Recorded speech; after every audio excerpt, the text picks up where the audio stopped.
For our first exercise, we are going to do curves with our arms overhead. It is important that the feet remain parallel so you don't sneak any extra pushes in and that you are using your outside and inside edges. Find a rhythmic knee motion. So I am bending at the top of my curve and rising up in the knee at the end of my curve. My posture is upright the whole time. To make this more challenging, you can do power pulls. Remember to keep your arms tall with the biceps by your ears. This is a great crossover exercise to work on your weight transfer. You're going to do a half swivel pump, line your feet up, and then push with the middle of the blade of your back foot. Stay down in the knees and ankles and keep leaning into the circle for a more powerful crossover.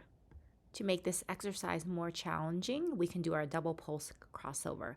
So my first variation is I'm doing my forward push, gliding on the outside edge. Then I bring my feet together to bend, and then do my second push and do a rebend. You can make this more challenging by keeping your legs extended the whole time. Remember to maintain your alignment and balance over the skating foot. I hope you guys love these skating exercises. If you want to see more, check out my program that's on my website. Link is above. 25 edge exercises for $25. Be sure to like, subscribe, and save. And see you guys next time. Happy skating!